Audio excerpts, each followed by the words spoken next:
Retour à question d'actualité sur les ondes de la radio VM. Vous êtes en compagnie de Jean-Philippe Trottier. Malheur à celui par qui le scandale arrive, dit l'Évangile. En l'espèce, malheur à Donald Trump qui fait survenir toutes sortes de calamités économiques et géopolitiques dans le monde, à commencer par les sympathiques droits de douane de 25%.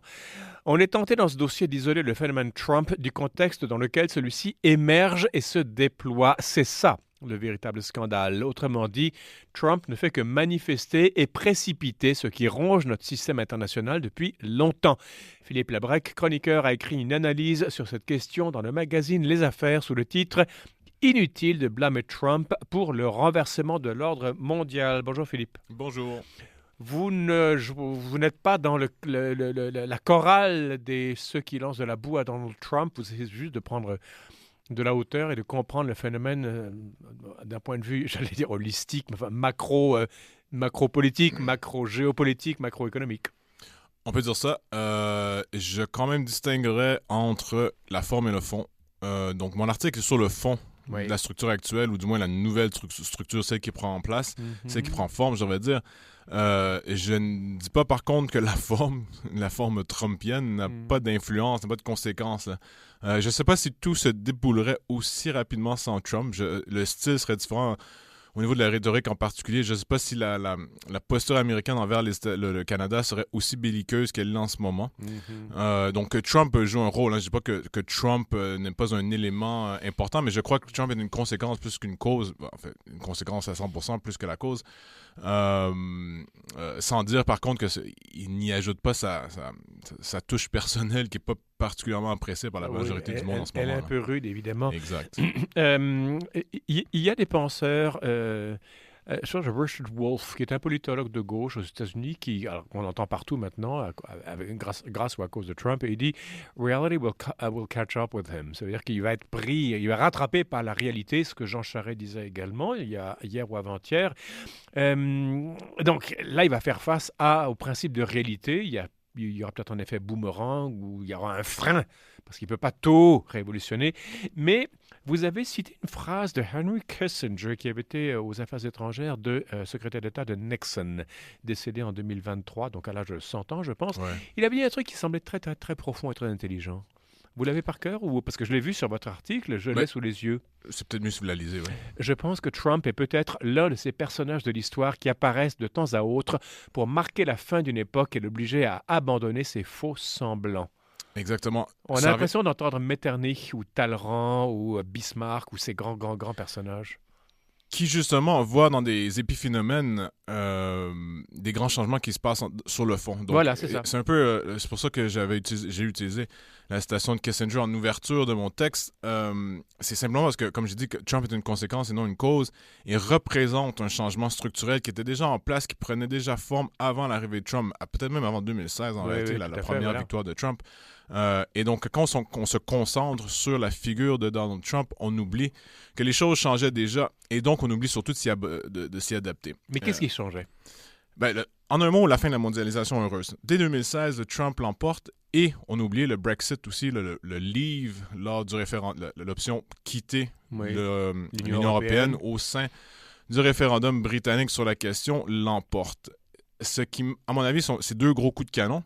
Qui disent quoi? Ils disent que la libéralisation mondiale de l'économie a atteint peut-être son sommet. Oui. Et donc, on commence à inverser les choses et que tranquillement, les frontières reviennent, notamment par ce genre de référendum, notamment par la victoire de Trump, et notamment par le fait que l'Union européenne, une espèce de machine libérale économique par excellence, est incapable de poursuivre son intégration sans aller à l'encontre, si on veut dire, de la volonté des peuples lors de différentes élections.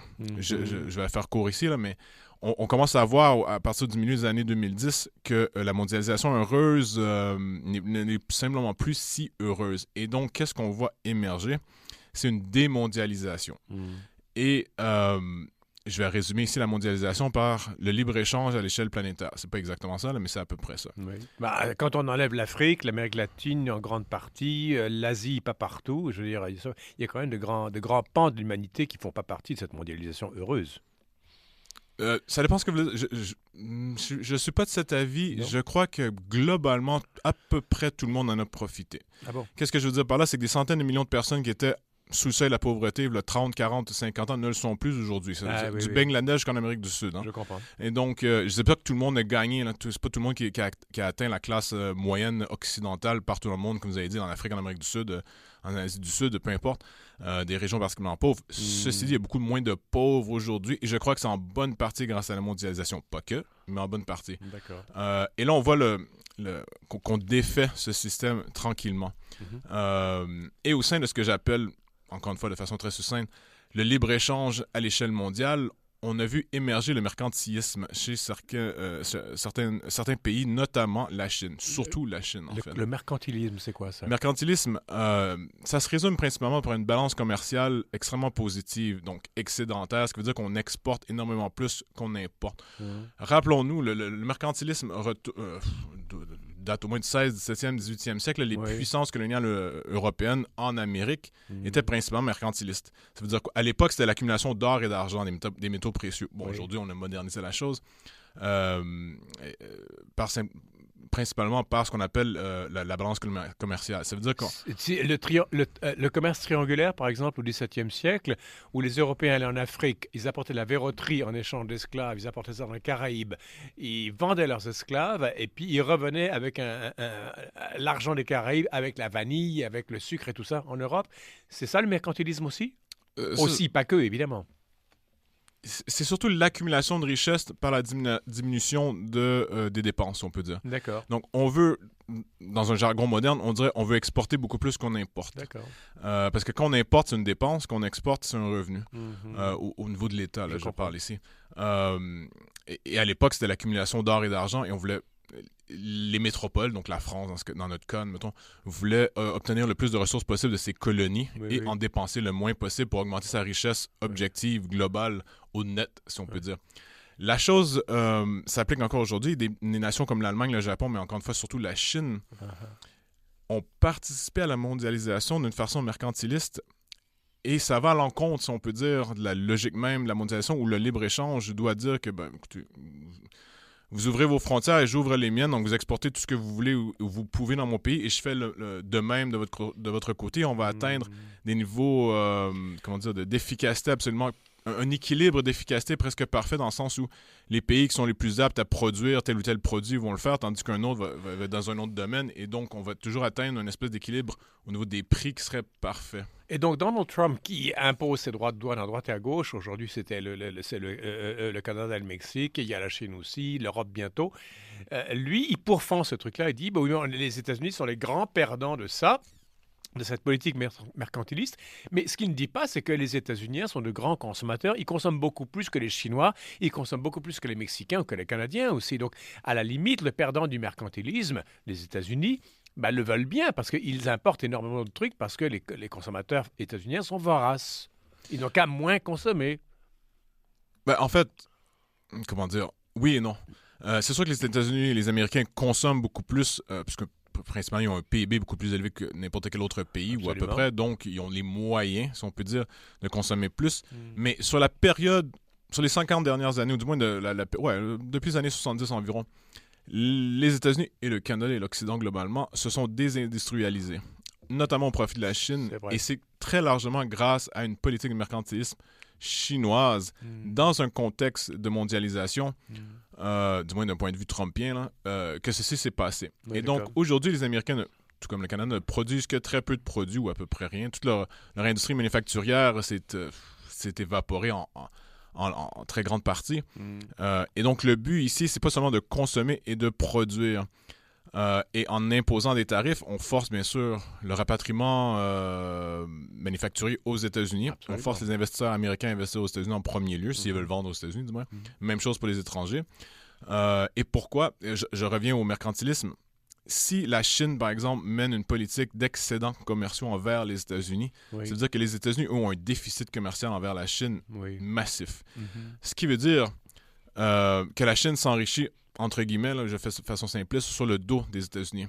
Et ça, les États-Unis, de par leur domination économique et militaire, pouvaient l'accepter jusqu'à un certain point. Et là, j'ai l'impression qu'on a atteint le point de rupture où les États-Unis ne peuvent plus l'accepter parce que leur endettement atteint des niveaux stratosphériques. Alors voilà, l'endettement, ça c'est lié au déficit commercial?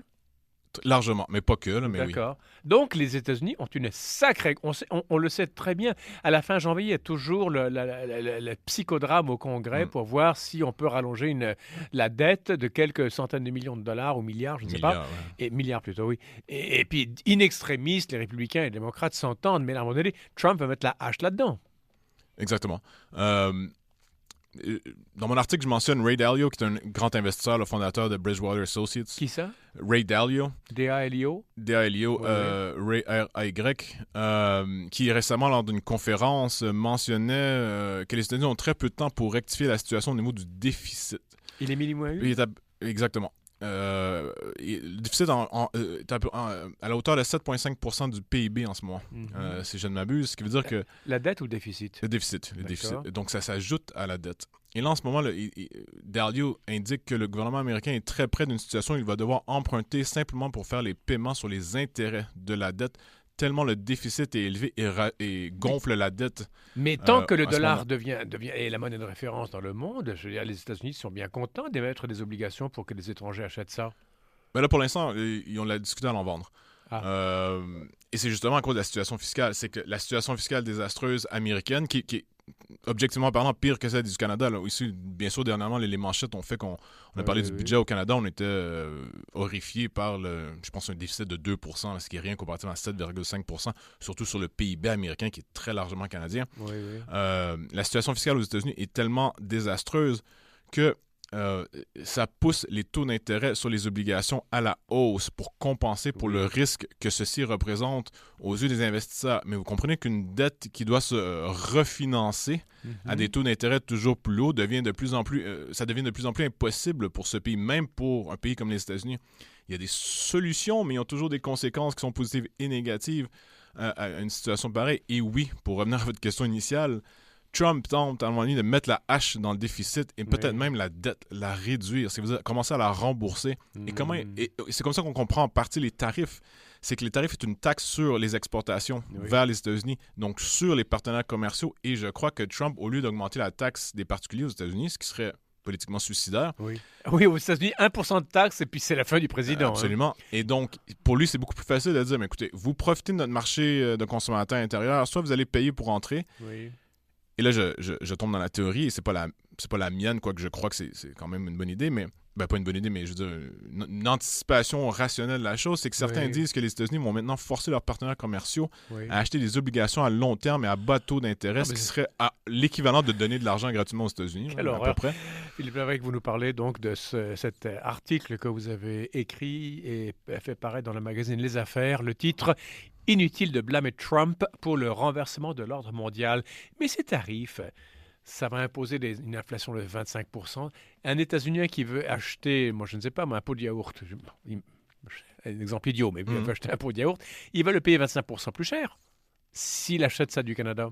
A priori, oui. Et donc, l'inflation va repartir à la hausse aux États-Unis. C'est très possible, c'est ce que plusieurs prédisent. Surtout qu'en plus, je rajouterais que Donald Trump souhaite, ou du moins a déclaré publiquement, que le dollar américain soit abaissé. En ce moment, il est très élevé, ce qui réduit l'inflation simplement parce que ça augmente leur pouvoir d'achat. C'est vrai. Là, qui est à peu près à 1,45$ canadien en ce moment, là, ce qui est très, très élevé. Donc, admettons que le dollar américain devait chuter, étant le résultat de différentes manipulations financières de la part de l'État américain. Ça pourrait rajouter à une inflation. Donc, à toute fin pratique, oui, là, à court terme, on a l'impression que les États-Unis vont subir une vague d'inflation. Ce qui est un peu anticipé, et je pense une période trouble qui sont peut-être prêts à passer, dans le sens où si on peut ramener la production, je parle du point de vue américain, s'ils sont capables de ramener la production, les emplois manufacturiers aux États-Unis, et en plus, peut-être même garder un certain tarif sur les exportations d'autres pays vers les États-Unis et pour réduire le déficit, peut-être même rembourser la dette grâce à ça, puis incluant le truc des obligations que j'ai mentionné juste avant. À long terme, ça vaut peut-être la peine de leur côté. De leur point de vue, c'est peut-être l'objectif en sachant qu'il va y avoir une période plus difficile au départ. Ouais. Philippe Labrec, il y a quand même une question. Les États-Unis de Trump agissent, c'est un peu comme Benjamin Netanyahou d'Israël, un contre tous. Ben, Est-ce que c'est... Israël, c'est très difficile. Bon, évidemment, on parle beaucoup du 51e État qui serait plus Israël que le Canada. Mais là aussi, les États-Unis jouent de leur exceptionnalisme. Alors, on renégocie tout, on impose tout, etc. Est-ce que les États-Unis sont en mesure d'imposer à la terre entière ce genre de remède de cheval? Je n'ai pas un jugement moral là-dessus, mais est-ce que les États-Unis ont cette force? Il y a la Chine qui est drôlement importante, l'Inde qui émerge, c'est la 5e économie mondiale, l'Europe comme marché est quand même assez gros. Est-ce que Trump peut renverser la vapeur de son propre chef? Il me semble que ça... Les Canadiens commencent à regarder en panique d'autres marchés. On va contourner les États-Unis, on ne va pas acheter des trucs états-uniens. On va pouvoir acheter en Europe, en Afrique, en Asie, en n'importe où. Est-ce que ça ne risque pas d'isoler les États-Unis? Ben, je crois que oui, le risque principal, c'est que les États-Unis vont perdre des alliés. Comment? Parce qu'un allié qui se retourne contre vous, c'est plus vraiment un allié, tout simplement. Légèrement, oui. Donc, je crois que Trump et le gouvernement américain en ce moment tentent d'un côté refiler une bonne partie de la facture de la dette ou du déficit américain à leurs alliés commerciaux en échange d'un accès tarifé à leur marché de consommateurs qui est le plus important au monde et aussi en leur disant, écoutez, on vous protège militairement parlant. C'est le cas de l'Europe et du Canada. Tout ça coûte une fortune. Soit vous en payez une partie, soit on s'en va. Et donc, les États-Unis monnaient ces deux choses-là en même temps en se disant, on veut rester vos alliés, mais pas à n'importe quel prix. Reste à voir si les alliés en question vont se dire, est-ce qu'on est prêt à payer le prix ou est-ce qu'on préfère quitter la grande alliance américaine? Voilà, je crois qu'on n'est pas encore là. On est sonné pour l'instant. Mais oui, exactement. Je crois qu'on est encore dans une période où on tente de comprendre ce qui se passe. Mais tôt ou tard, la question va venir, est-ce qu'on fait cavalier seul, je parle du Canada et de l'Europe, admettons, face aux États-Unis, ou est-ce qu'on accepte les termes qu'on nous offre en les négociant le mieux possible à notre avantage pour rester dans une grande alliance américaine? Est-ce qu'une grande alliance américaine va prendre la forme d'un bloc anti-Chine? Qu'est-ce que je veux dire par là? C'est que soudainement, le Canada pourrait monnayer des tarifs contre lui en disant, mais je vais tarifer la Chine moi aussi. Si vous enlevez les tarifs face à nos entreprises canadiennes en ce qui a trait au marché américain, peut-être qu'on va échanger de tarif pour tarif. Alors, cette mondialisation heureuse va donner lieu au mercantilisme. C'est la fin, oui. C'est la fin, et on revient à des pratiques économiques d'avant la Seconde Guerre mondiale. Quasiment revenir au 19e, 18e siècle, là, comme j'ai dit, une espèce de concurrence où tous les pays, tout gain devient un gain relatif. Ça veut dire qu'un $1 de richesse aux États-Unis doit absolument provenir d'un dollar de perte de richesse au Canada, admettons. Là. C'est plus des gains objectifs dans le sens où tout le monde va gagner un peu. Vous savez, en tant que les Américains s'enrichissent, s'ils s'enrichissent un peu plus que le Canada, c'est pas très grave, en tant qu'on s'enrichit, nous, un peu, au moins minimum, dans un certain système. Mais là, ça va être l'inverse. On commence à dire tout enrichissement de quelqu'un est mon appauvrissement d'un autre pays, dans ce cas-ci. Et des gains relatifs, ça mène à la guerre, là, tôt ou tard. Là. Je ne veux pas être, fataliste, là, mais le bloc dont j'ai parlé, là, anti-Chine, où plusieurs pays, pour rester dans le giron américain, commenceraient à monnayer des tarifs contre la Chine en échange d'enlever des tarifs envers eux-mêmes, donc le Canada, Australie, Europe, peu importe. Ça mène à la logique des grands blocs. On revient à une logique de la guerre froide, bloc de l'Est, bloc de l'Ouest. Oui. Tôt ou tard, ça mène à la guerre, oui. En une minute, même pas, Philippe Labrec, est-ce que tout cela n'est pas le symptôme d'un empire qui s'essouffle? J'entends beaucoup d'analystes qui disent que l'empire fait son dernier feu d'artifice, il emmerde tout le monde, parce qu'il est sur le point de chuter. Je crois que Trump tente de sauver l'Empire, oui, en effet. C'est ça? Par le désendettement, réduire, voire éliminer le déficit. Je crois que Trump, je ne sais pas s'il le dirait dans ces mots-là, mais historiquement parlant, c'est ce qu'il semble vouloir faire, c'est sauver l'Empire. On peut penser à l'Empire britannique après la Deuxième Guerre mondiale, endetté jusqu'au cou, incapable de maintenir son empire. Je crois que Trump voit la même chose pour les États-Unis. Et donc applique un remède de cheval, comme on dit, pour sauver l'Empire au dernier moment. Est-ce que ça va réussir? Ça reste à voir, mais il va y avoir un coût à payer. Philippe Labrec, votre texte qu'on peut lire sur le magazine Les Affaires s'intitule « Inutile de blâmer Trump pour le renversement de l'ordre mondial ». Merci beaucoup, à dans 2 semaines. Merci à vous. Voilà, c'est la fin de l'émission. Demain, on vous parle de quoi? On vous parle de, laissez-moi voir sur mes notes, j'ai pas la mémoire infuse. Demain, on parlera de la réélection de Doug Ford en Ontario et un portrait d'Antonine Maillet et la semaine québécoise et canadienne. Voilà, à la régie Daniel Fortin, ici Jean-Philippe Trottier. Je vous dis merci de votre fidélité. Je vous donne rendez-vous demain et entre-temps, je vous invite à rester à l'antenne de Radio VM.